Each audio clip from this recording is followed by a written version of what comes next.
What's the easiest choice you can make? Window instead of middle seat? Picking a vendor who sends a great gift basket? Outsourcing business tasks you hate? What about selling with Shopify?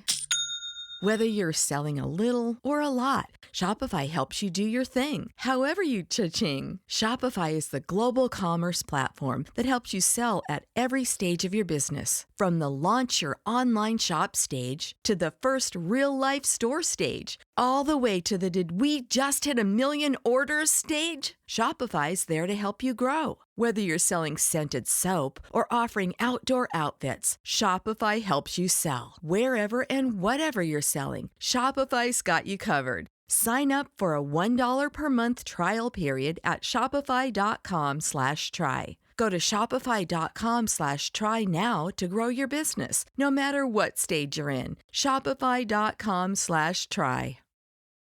You're listening to the Archaeology Podcast Network.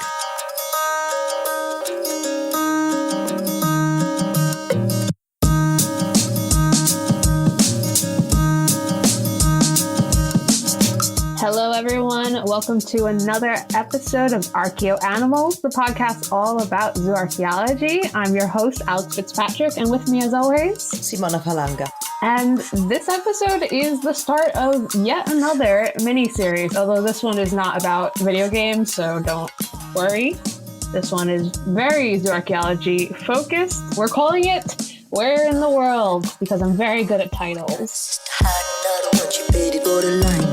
We talk about this a lot on episodes. We always say, oh, well, don't forget, we're located in England, so a lot of our stuff is very British-centric, but we decided to break out of our British shells and enter other parts of the world to take a look at the zooarchaeology there.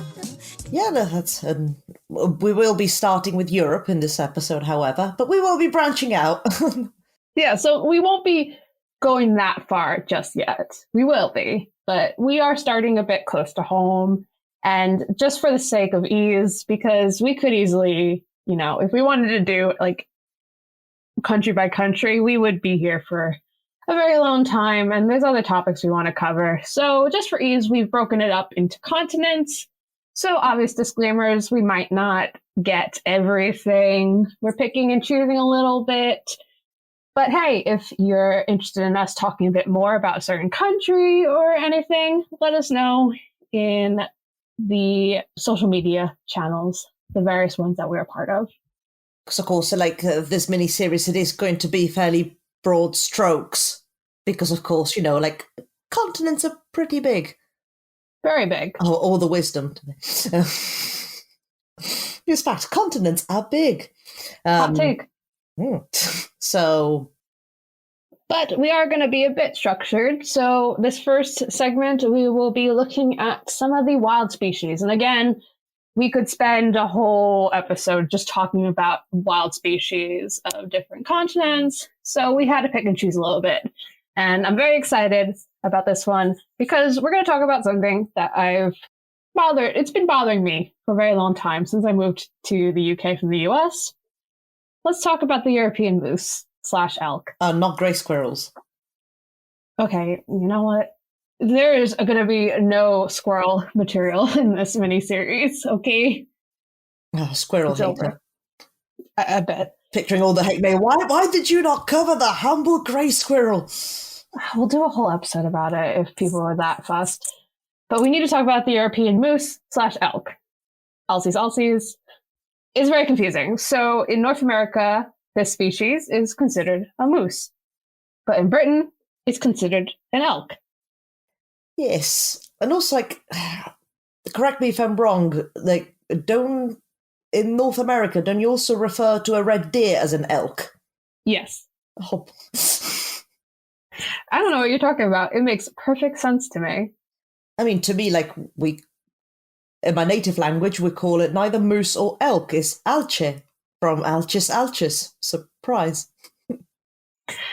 Yeah, I mean, someone brought it up. I remember when I first moved here and I was started doing zooarchaeology. Someone brought it up. It blew my mind. I couldn't believe it. And we'll come back and cover this once we cover the Americas. But seriously, what the heck?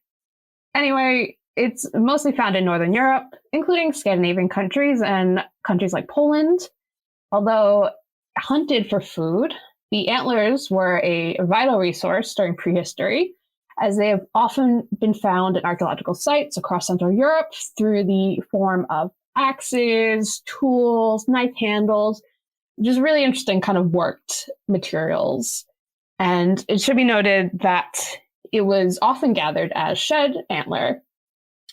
So you wouldn't necessarily see antler and immediately think, oh, they killed that elk / moose for their antler. It could have easily just been picked up. Yeah, and I find like in general, like a lot of the archaeological antler tends to be naturally shed, but sometimes like, it doesn't necessarily get worked. You just find some naturally shed antler. Because, well, again, like humans being consistently the same throughout time. You're out on a country walk. Oh, this looks pretty. Oh, I'll take it back to the settlement. Yeah, and then do nothing with it. They do look cool, but anyone who's kind of held antler before, which is you probably come across it either while you're walking in the woods or just it's a nice curiosity to have. They're pretty sturdy, so you can kind of see why you would pick it up and be like, I'm going to use this to put a blade on it and make it into a knife or something like that. You can kind of see the logic there. And also, like, they make for some very pretty sort of knife handles once they're all sort of nice and polished. But I guess for everyone who's listening who's wondering, like, and how do you tell if the antler was naturally shed or whether the animal was hunted? Now, usually with most fragments of antler, you can't really tell. For the one that have this sort of part called the burr, which is the base of the antler. And to me, it looks a bit like a sun because he's got like a circle and he's got sort of like some radiating sort of around it. Do you know what I mean? So it's right. No, that's exactly what I think. And so that is the part that attaches to the skull.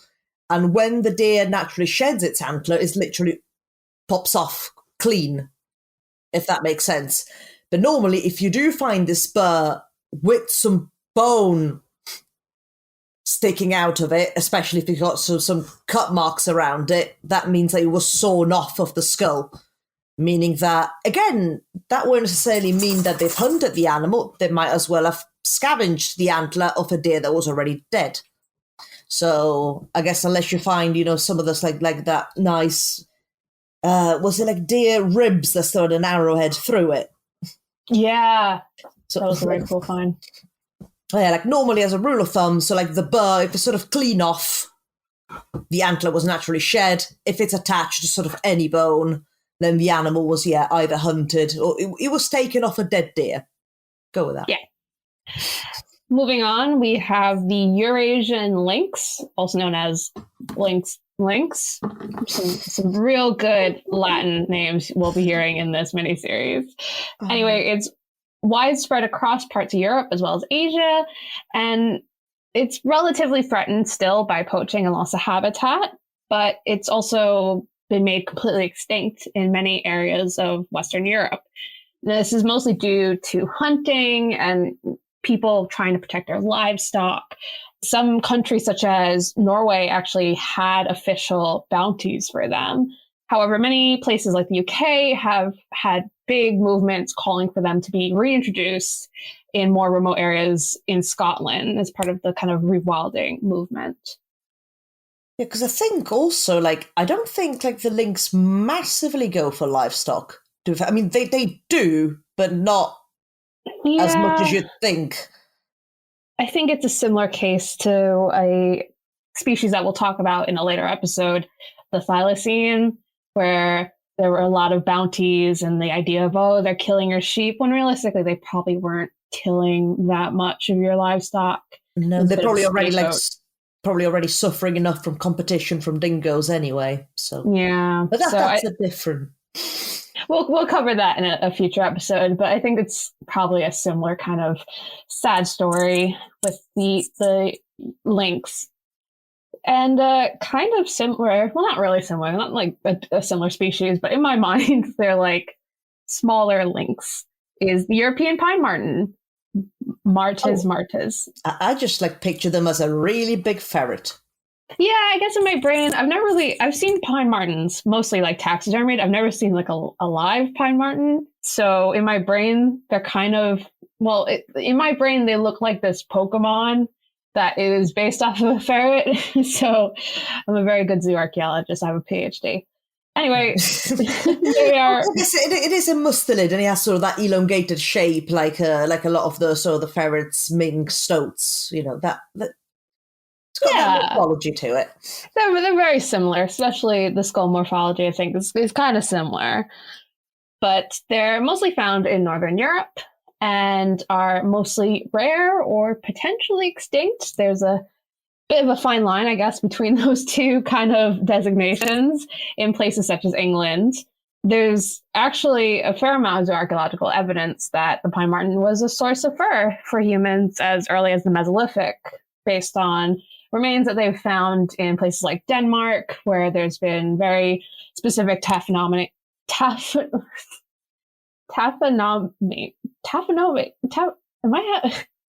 Someone to help me. Taphonomy. I don't know why I just struggled to say that word. I, again, have a PhD, and my PhD thesis was based on taphonomy. There you go. You said it then. Yeah, there you go. I'm back, baby. Anyway, had these pine marten remains with taphonomy on it that was very indicative of fur, cutting for fur, skinning for fur.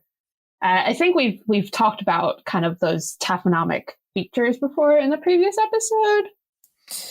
I think like on and off in most episodes, in all fairness. But I mean, of course, there are strategic sort of like cut marks that you'd be making sort of in the jaw and at the foot bones that would indicate sort of skinning for fur.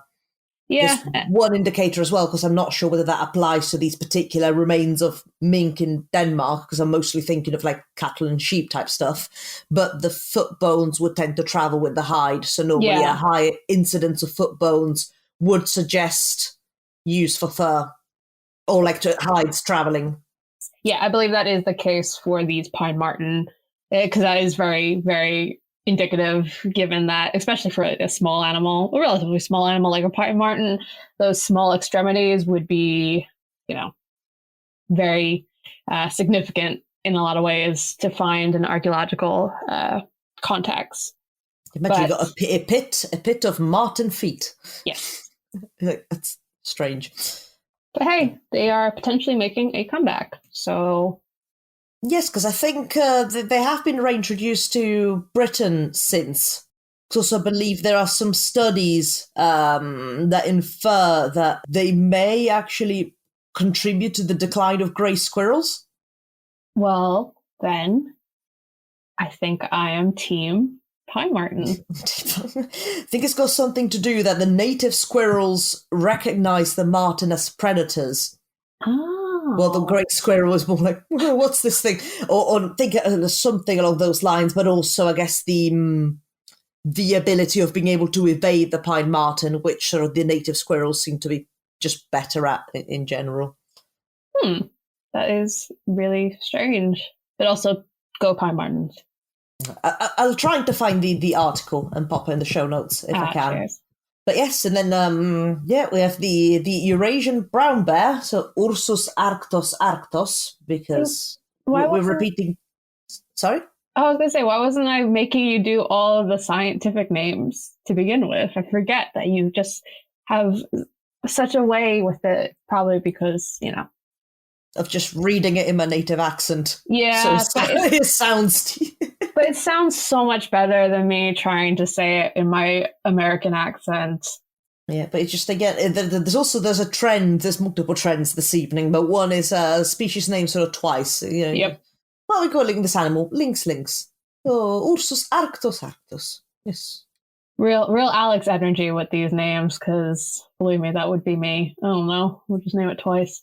Same thing, right? But, again... trend number 2. Once widespread across Europe, the brown bear is now extinct in many places, including the UK. Trend number 3. Every single species we've named has been extinct in the UK, but still exists elsewhere in Northern Europe. I mean, we're still trying to figure out exactly when the brown bear went extinct in the UK, and Hannah O'Regan is doing some research on the subject. Because right now we sort of have two options. So either we have a late Neolithic, early Bronze Age date, or the early medieval period. Which is quite a gap.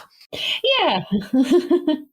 But I guess because in spite of them potentially having gone extinct in prehistory, you do still find brown bear remains sort of like throughout antiquity, likely because of continuous imports of species into the, well, I was going to say into the UK, but into Europe. Specifically, I guess, from the Romans, so they did love bringing animals over. Some because they just look pretty, some because, we could hunt this native species, but, I hunt this back in Italy, which is much better. Or just, thinking of all the big, scariest wild animals that you could bring to then fight in arenas. So yeah, but although, mind you, that wasn't just the Romans. You see that throughout in the medieval period as well, because the bears were used, they're used for bear baiting, other forms of sport. So again, you do see bear remains popping up, not very commonly, but they do pop up here and there.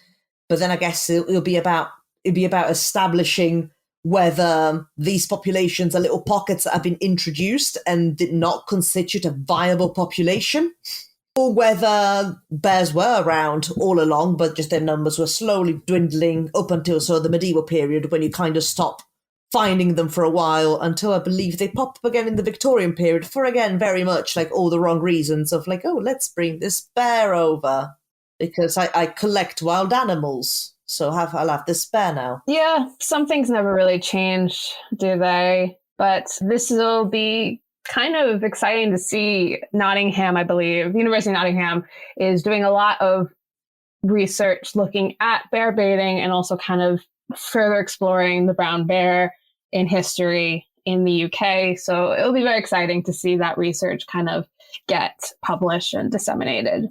But just to wrap up this segment, we have one final wild species I'd like to talk about: the Barbary macaque. Macaque? Yeah. Do you want to read the Latin name? Macaca sylvanus. Yeah. Which I guess is of the forest. So, yeah, I actually did not know this. The only wild monkeys of Europe. Up until today, so the evening of this recording, I had no idea we had sort of native monkeys. Yeah, it was kind of surprising. But I guess we're very, UK-centric here. But yeah, they were once widespread across the continent. Again, a bit of a theme here. But are now only found, at least in Europe, in Gibraltar. That said, fossils of this monkey were actually found as north as Norfolk, England during the Pleistocene. So I guess they probably were in the UK for a bit. Oh yeah. No, I guess to wrap this up, the Zooarchaeology of Europe, we have obliterated all of the species. So yeah, we will see you after the break, and we will move on to domesticates. Is your vehicle stopping like it should? Does it squeal or grind when you brake? Don't miss out on summer brake deals at O'Reilly Auto Parts. O'Reilly Auto Parts. What's the easiest choice you can make? Window instead of middle seat? Picking a vendor who sends a great gift basket? Outsourcing business tasks you hate? What about selling with Shopify? Whether you're selling a little or a lot, Shopify helps you do your thing, however you cha-ching. Shopify is the global commerce platform that helps you sell at every stage of your business. From the launch your online shop stage to the first real-life store stage, all the way to the did we just hit 1 million orders stage. Shopify's there to help you grow. Whether you're selling scented soap or offering outdoor outfits, Shopify helps you sell. Wherever and whatever you're selling, Shopify's got you covered. Sign up for a $1 per month trial period at shopify.com/try. Go to shopify.com/try now to grow your business, no matter what stage you're in. Shopify.com/try. And we are back with Archaeo Animals. We are talking about the zooarchaeology of Europe. And in this segment, we'll be looking at the domesticates, which I'm sure loyal listeners will probably know a fair bit about domesticates, particularly in Europe. But hey, there might be something new. There probably isn't. The thing you'll learn in this mini-series with domesticates is, oddly enough, we kind of all have very similar domesticate species, but I tried my best to find some interesting ones. Yeah, I guess for the most part, it's sort of pretty much the same species that were domesticated in various areas of the world at various points in time, and then they just spread. That said, we will start off with, and I think we have talked about them, but it's always nice to talk about donkeys. Yes. We won't get treated by your donkey impersonation this time. Or Shrek, rather, but... yes, donkeys. I call this on myself, didn't I? So yeah, donkeys, Equus asinus, as Alex mentioned, like we already talked about them. I think we had an episode that covered donkeys and camels. While I think we discussed them in a case study before, like talking about Italian donkeys specifically.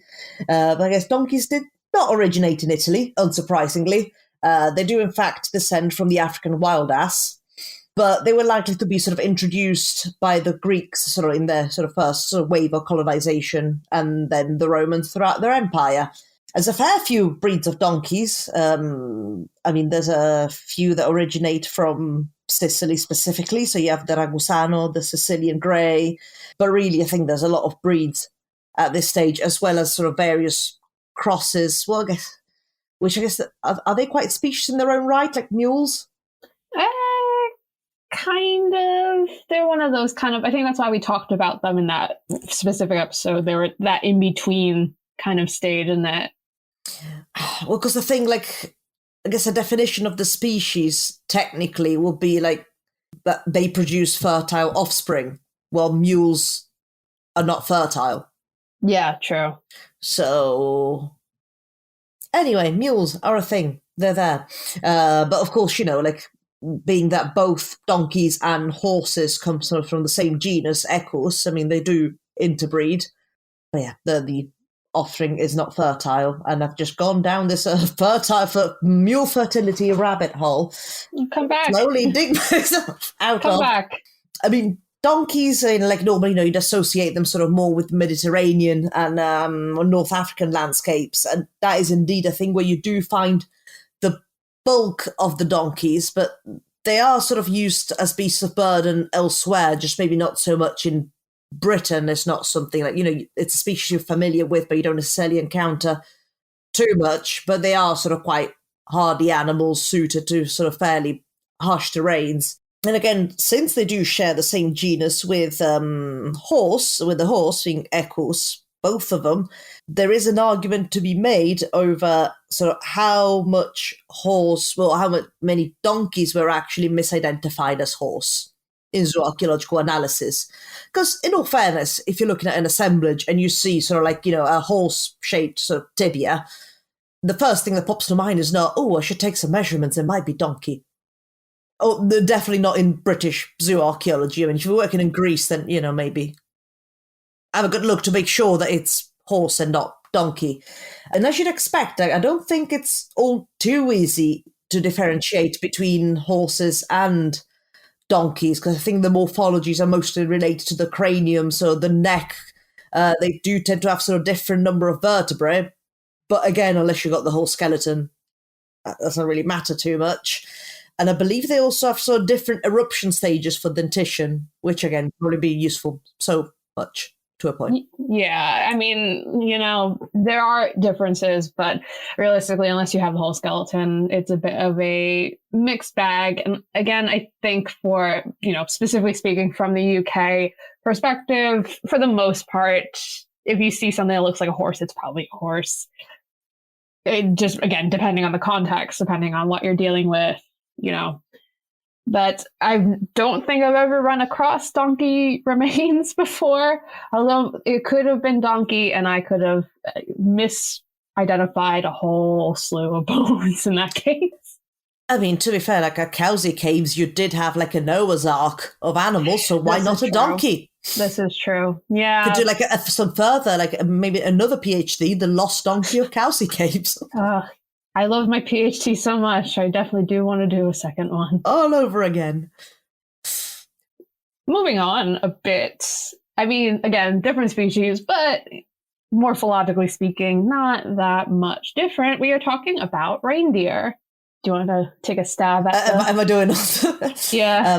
Rangifertarandus. See, I can't. It doesn't sound the same. You make it sing, Savona. I do not. So this one's a bit of a stretch, I guess. They're technically semi-domesticated, as reindeer herding is part of the subsistence strategies of many Eurasian indigenous people, including the Sami of Sapmi. The use of reindeer actually varies depending on the culture, but they have been known to be useful as draft animals as well as used for their milk. Specifically among the Sami, reindeer herding is managed through what they refer to as a sida, which is a traditional form of cooperative community. Literally, it translates to reindeer pastoral district. And I guess, like, anatomy-wise for the reindeer, I mean, the one thing that got me, like, just looking at it was the size of the nasal cavity on the skull. I don't know, that's just like one of the first, like, striking thing, like, it might be me, like, very large nasal cavity. Also, interestingly enough, a reindeer is the only cervid where both sexes have antler. Yeah. Which also, you know, they're a bit strange because, you know, they have beams sort of as you see, like, you know, like the long sort of tubular beams that you'd see like on a red deer, but they also have sort of palmate brow tines. So the palmate, well, there you see that's the real challenge of the podcast. They're trying to explain something as visual as the anatomy of antler. But, you know, like, I don't know, fallow deer, maybe like a lot of people know the fallow deer, like the antler is sort of palmate. It's flat. I was going to say, and it gets wobbly at the end. It's just not quite the right way of putting it. But yeah, so they have this sort of the tubular beams, and then they sort of go into like a palmate shape at the brow tines facing forward, and the one sort of right at the top. Yeah, just take our word for it. just look up a photo. Honest.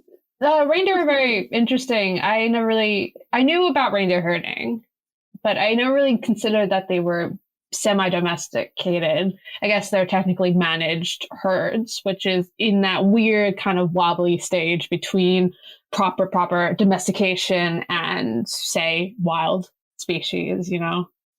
Yeah, I guess they'll probably become domesticated in time. Maybe. We'll see. There's different approaches to kind of maintaining these herds. So I guess it really just depends. But moving back to another species that we have covered in the past and is definitely domesticated, you're talking about the simple, the humble goat. Capra ircus. Which I know we have talked about before, especially as goats are mostly known throughout zooarchaeological circles as being a big pain because it's very difficult at times to differentiate between sheep and goats. Good old ovid-caprid everywhere. Oh, yeah. I mean, unless you have, like, to be fair, there are some morphological differences where you'd be able to tell with visual inspection, but usually you just need a good pair of calipers and just go for it. Yeah, so fun. Which, again, like, chances are in Britain, well, you do find goats, it'll mostly be sheep. If you see something that looks like a sheep, probably a sheep.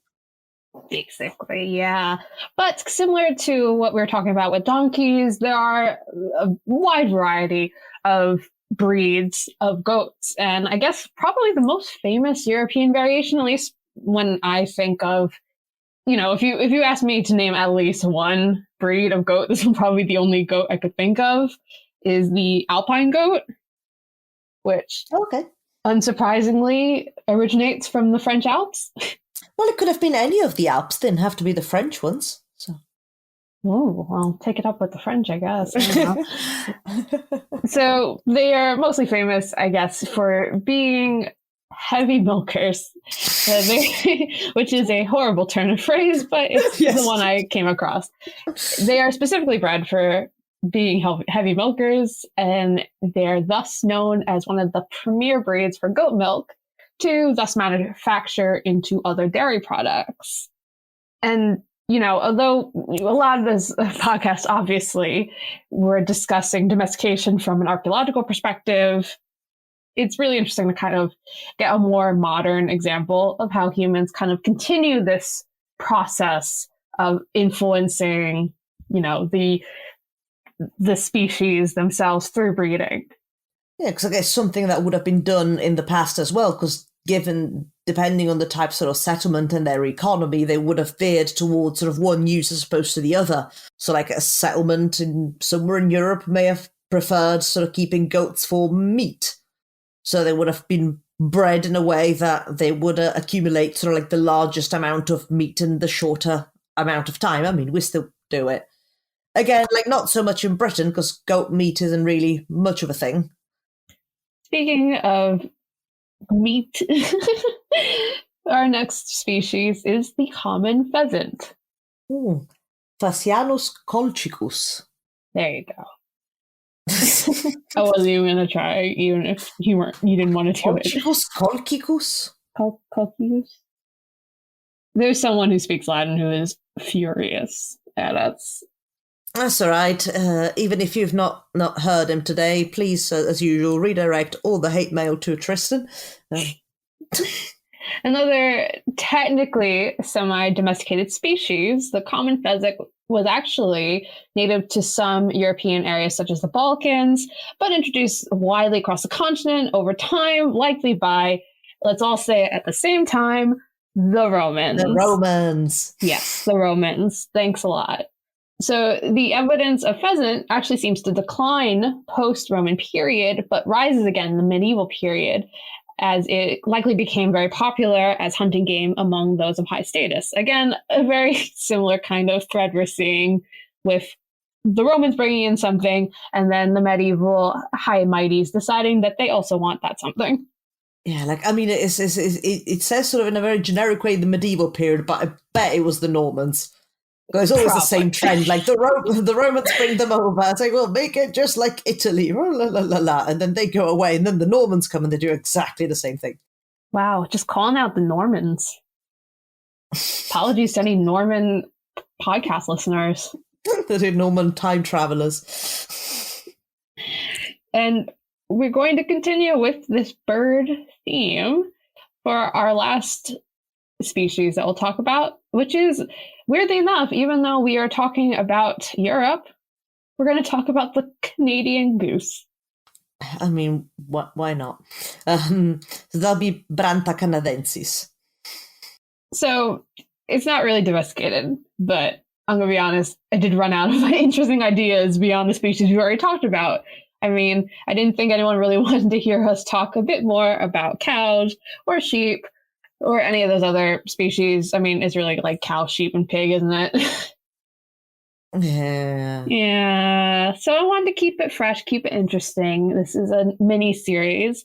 And, people want to hear the good hot takes. So I decided to talk about Canadian goose because that's kind of funny to talk about in an episode about Europe. So yes, they are not really domesticated, but they are not entirely wild either. Again, that weird kind of wobbly stage in between. Technically, they're semi-feral, or another kind of phrase I've seen thrown around is naturalized feral. And yeah, I've never actually heard that phrase, but I kind of get what they mean. They were, naturalized into the environment and are kind of just feral, running about, whatever. But even though they're Canadian, they actually have a very weird introduction story into Europe. Obviously, Canadian goose have always had kind of access to parts of Northern Europe due to their migration patterns, but geese were actually physically introduced as well and it's mostly due to weird royal business. So, Trend number 4. yes, the high status people need to have their species wherever they want. And weirdly enough, this happened in 2 different places. So in the UK, Canadian geese were actually introduced to King James II to add to his waterfowl collection. Yes, he had specifically a waterfowl collection during the late 17th century. Okay, weird, right? Also in the 17th century, King Louis the 11th? Yeah, I almost said the 9th, but no, it was the 11th. In France, as a present from one of his explorers in North America, Samuel de Champlain, he also brought over Canadian geese in the earlier part of the 17th century. Was that also part of his waterfowl collection? Now, they do not say, but I would not put it past King Louis to also have a waterfowl collection. But sorry, just really I don't know why. I'm just picturing someone going, "Oh, do you want to come back to my place and look at my waterfowl collection?" it's the fact that they specifically say waterfowl collection, which kind of implies the idea that he had a massive bird collection and was specifically like, "Oh, these are my corvids and then these are my waterfowl, and then these are my domesticates or whatever." Like, what a weirdo. I'm sorry. Hot take, but what a weirdo.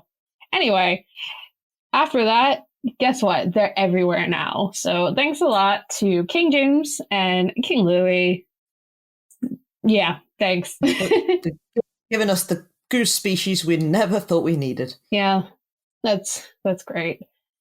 As we ruminate about how royalty has single-handedly changed the kind of species composition of this continent, we will take a break and we will come back with our case studies. And we are back with Archaeoanimals. We are talking about the Zooarchaeology of Europe. And it's, again, no one said this. We've said this. I don't remember what episode we said this. I feel like it was probably very early on, but we've just decided this is the best part of the episode for everyone. Yeah, that and the video game episodes, just, yeah. Listen, it's about having self-confidence and recognizing our strengths.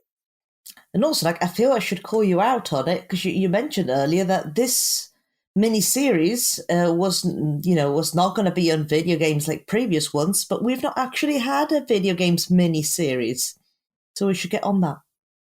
Oh, I guess we've just done so many video game episodes one after another that I guess in my brain I assumed we'd done a mini-series. No, just isolated episodes. Just thought I'd mention. Just isolated episodes one after the other. But yeah, we are actually properly talking about zooarchaeology in this episode. And we are actually going to talk about something that I'm kind of surprised we haven't really talked about in previous episodes, because it's kind of a big deal in archaeology. Too mainstream. Yeah, that's true. Too mainstream. Let's instead talk about very mainstream video games. But now video games mixed with archaeology, not mainstream. Oh, yeah. No one's ever done that before. Novel stuff. No, we are actually talking about Pompeii. Yeah. I mean, I guess realistically speaking, no one really thinks about the zooarchaeology of Pompeii. There's a lot of other things going on that, fair enough, take a bit precedence. Some more novel things happening in the excavation sites of Pompeii. Yeah, so such outstanding, standing buildings, material culture that sometimes you don't think, oh, but what about the animals? I mean, clearly someone thought about the animals. Otherwise, we wouldn't have anything to talk about in this case study. But for those who are unaware, Pompeii is a site located near modern-day Naples, Italy. Of course, it is most famous as being the site of destruction from a volcanic eruption in 79 AD, when ash from Mount Vesuvius buried it along with Herculaneum. I mean, although a tragic disaster, the ash resulted in a significant amount of preservation that has provided archaeologists with a wealth of information regarding Roman life, because it's sort of almost like a picture in time. Yeah, I mean, it's one of those once in a lifetime or once in history events, because I don't think we really have anything comparable elsewhere. Obviously, we do have well-preserved things here and there, but to the extent of Pompeii and Herculaneum, I don't think that's the case. And not in Europe anyway, like that sure. amount of preservation. And yeah, and I think Pompeii is also most famous for those kind of plaster casts of bodies where, because of the way the ash fell and then hardened, you can actually kind of see what the bodies looked like without kind of relying on skeletons. I was going to say, like, it's scientifically amazing, but also like just as haunting. And it's one of those things that, arguably I get why people really focus on that, because again, you don't see that in a lot of other archaeological sites, and it is very evocative imagery to like actually see, there's a difference between seeing skeletons and, on a level you understand that those are human beings, but, the skeleton versus what you look like now are very different. But the plaster casts that came out of Pompeii, you can really see bodies, and kind of it's very easy to imagine them as living beings. So I think that's always kind of captured a lot of people. And I know it's something that kind of really inspired me, like pre going into archaeology. Yeah, but I guess less is known about the zooarchaeological analysis that has been going on at the site, which, as you expect for sort of like that type of settlement, is actually quite varied. I mean, like they've done, aside from, like the excavation and collection of sort of bulk fauna remains, after that, like a series of sort of stable isotope analysis have been carried out on the human remains as well, which sort of indicated a very diverse diet. So you'd have a variety of fish, poultry, sort of game meats, of course, like wild species, that mostly consist of boar and deer. Now, deer, I'm presuming they would probably predominantly be fallow deer, because that's sort of what tends to be more common in Italy. And so in terms of domesticates, pork is a big one, but again, so a very popular one with the Romans, so like not much of a surprise there. And although like beef and lamb were also available, they seem to be more associated with ritual, surprisingly. Yeah, I thought that was kind of interesting. But, Pompeii was this kind of villa type of, I guess almost, I don't want to say it's like a Roman era holiday place, but I mean, it kind of was in a way. So you have that kind of diverse diet that is representative of people of a certain status were eating and enjoying. I mean, and we do also have like evidence of burnt offerings sort of in places like the House of Amaranthus. Mm-hmm. So there, I think they've recovered remains of juvenile pigs and then the head and feet of cocks specifically. Very specific and also interesting because juvenile pigs were also a delicacy. Yeah. So food-wise anyway. And I think these sort of remains have been compared to sort of local wall paintings and also sort of a contemporary like text sort of in the written record. And one of the interpretations being brought forward is that these offerings were being given specifically to the Lares, should have been the household gods. Yeah, Pompeii is actually really interesting. Well, obviously we've kind of covered why it's very interesting, but because of that level of preservation, you can really do a very kind of all-encompassing zooarchaeological and archaeological excavation and kind of investigation, because, this is a great example of that. You have these zooarchaeological contexts where you have the remains of juvenile pigs and male, roosters. And like you said, there's some evidence of saying, oh, the juvenile pigs were probably a delicacy. But because they were able to look at the actual kind of wall paintings and have those contemporary texts, they were able to kind of triangulate and point out, actually, these are probably closer to offerings because these are the kind of things that were the kind of aesthetics that were being used. So it's for context. Well, yeah, I mean, we bang on about context, obviously, as any archaeologist does. But this is like very specific context. I mean, how often are you able to not only look at a context of remains, but also say, let's double check the text, and also let's double check what's actually on the wall paintings near the context. You know what I mean? I was sort of like imagining sort of like a writing on a mural saying, place your offering here, the little arrow. Well, I mean, you know, the very Roman at that time, particularly wall paintings and mosaics were very much kind of still lifey. So I get the impulse. Oh no, I'm just being silly here. I'm just No, but I think it's interesting to point out, especially if someone's not necessarily that familiar with kind of, you know, the sort of wall paintings that you would be dealing with. That is kind of what you would be dealing with. And it's because they're very kind of still lifey, everyday life type of depictions, it does feed into a lot of archaeological interpretation, you know, because they're probably painting what they know. But yeah, so like, well, Pompeii needs no introductions really, but also maybe I guess what is lesser known of is like the eruption is the event that robbed us of Pliny the Elder. Oh yeah, I always forget that. Moment of silence for Pliny the Elder. We've used a lot of Pliny the Elder in this podcast, so I can't remember if Pliny the Elder was the one who said that Cerberus had like 100 backs. That might have been someone else, but he gave us quite a lot of material, so we are very indebted to him for that. It's natural history is just gold. Every page of it is gold. Very accurate natural history depictions. What would we do without the father of natural history himself, Pliny the Elder? No misses, all hits. Just I don't know, stuff of like, I'm gonna climb myself out this rabbit hole, but I think one of the things that he described is once he was the smallest of manuscripts. That was like, it was so small that it could all be rolled and placed inside a walnut. And just, yeah. Gold. Absolute gold. Absolute madman. We stand.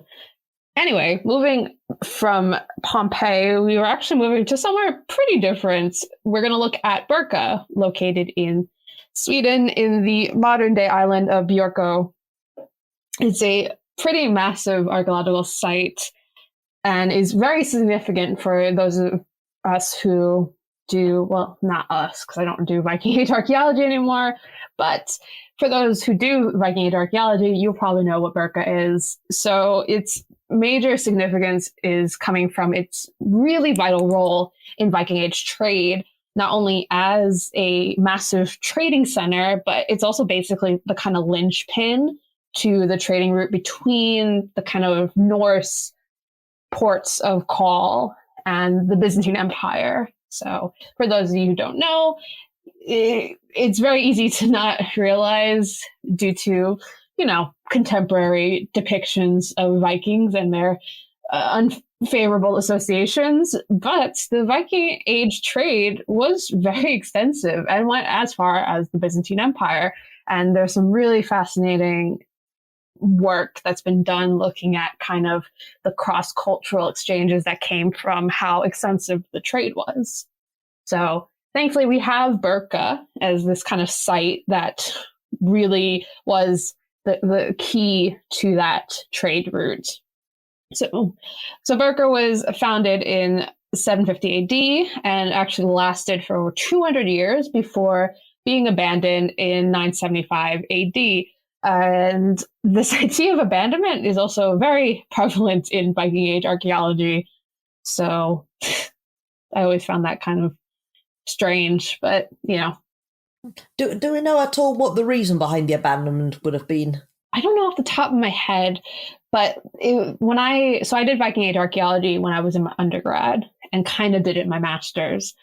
And you just kind of end up seeing that a lot in interpretations. And I get why, because obviously you can kind of see abandonment in the archaeological record, but I always found it a very funny phrase to be like, yeah, and everyone got up and left, which I guess they did, but it's just strange, especially for a site as big as Birka and as important as Birka. Well, I guess in the later phases, you'd see it sort of shrink sort of progressively until, so they just went, yeah, okay, bye. We're good. Bye. Who among us doesn't just feel like doing that, you know? Just collectively abandon a settlement. Just an entire village. Just Viking, the big mood, of course. So I'm done with this place. yeah, I assume that's what they said. They said, I'm done with this place. And then they just left it. And then that's how we get these great kind of weird sites that we have. And that's just throughout the Viking Age archaeological record. Yeah, well, I guess in a way, like it doesn't necessarily have to apply to like Birka specifically, but it just, as trade routes change and economies change, like some settlements are no longer as viable as they once were. So like people move. Yeah. But as a trading port, it was very, even if it has been abandoned, it is very representative, at least in its zooarchaeological record, not just of the kind of domestic needs, but of imported and exported goods.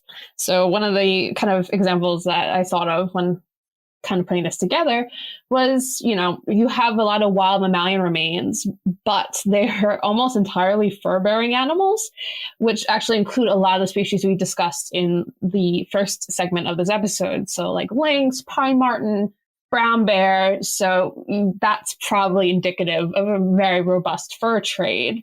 That said, based on the composition of bones, it's likely that the smaller fur-bearing mammals like foxes, squirrels, and again, pine martens were transported untanned and the paws are still attached. So again, kind of goes back into what we were talking about when it comes to that taphonomy that you associate with fur. Yes, I guess so the unprocessed hides we've brought over and then either processed at the settlement or sort of all sold on. Yeah. Which is, it's interesting to be able to see that through the taphonomy of the site itself. But, it obviously wasn't just fur trade, but, based on the kind of composition of these archaeological contexts, it was definitely a big chunk of the trade that was being exported out were all these kind of furs. And it's not just fur, though. One of the kind of other really significant finds are the worked bone. And my favorite is the bone skates, which again is something you see a lot in Viking Age settlements and Viking Age archaeological sites. And it just delights me for some reason. So they were mostly made from cattle bone, but there's some horse bone as well. And they were made using the metacarpals or the metatarsals or like radii, and it basically works exactly what you think it would work. They kind of cut it in half and used them as skates. I tell you what, they used to do that here in the UK as well. Oh yeah, they did, didn't they? Because you see them, like, even I think late medieval, sort of almost like verging on post-medieval period. I've seen, I think it's Coventry Museum that has some horse, like metapodials. Oh yeah. And I think it's sort of like late medieval and they're just interpreted as ice skates. And I'm like, oh, look at that. Yeah, I guess because my frame of reference for those in the UK is from York, which was, its own kind of Viking center. So that's kind of in my brain. I was like, oh yeah, Viking Age. But yeah, I mean, it makes sense that it would be kind of commonly used. And it's not just obviously these kind of trade exports at Birka either.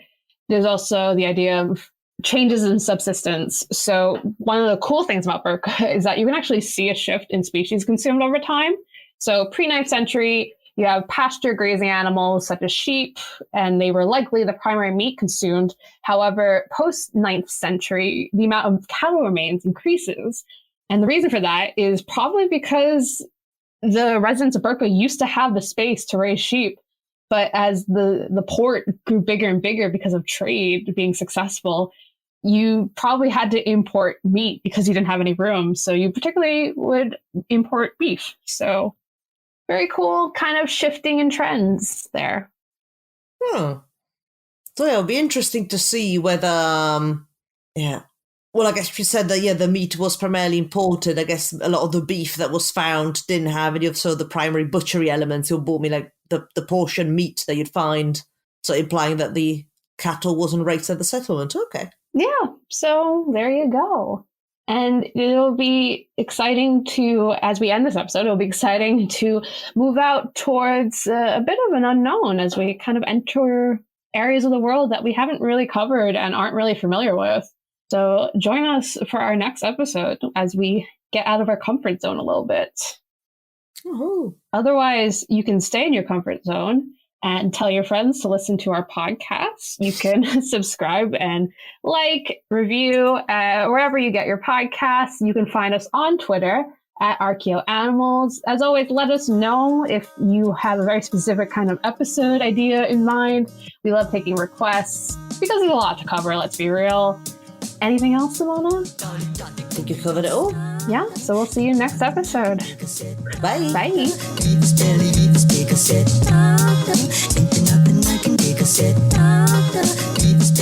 Thank you for listening to Archaeoanimals. Please subscribe and rate the podcast wherever you get your podcast from. You can find us on Twitter at Archaeoanimals. Also, the views expressed on the podcast are those of ourselves, the hosts and guests, and do not necessarily represent those of our institution, employers, and the Archaeology Podcast Network. Thanks for listening. This episode was produced by Chris Webster from his RV traveling the United States, Tristan Boyle in Scotland, DigTech LLC, Culturo Media, and the Archaeology Podcast Network, and was edited by Laura Johnson. This has been a presentation of the Archaeology Podcast Network. Visit us on the web for show notes and other podcasts at www.archpodnet.com. Contact us at chris@archaeologypodcastnetwork.com.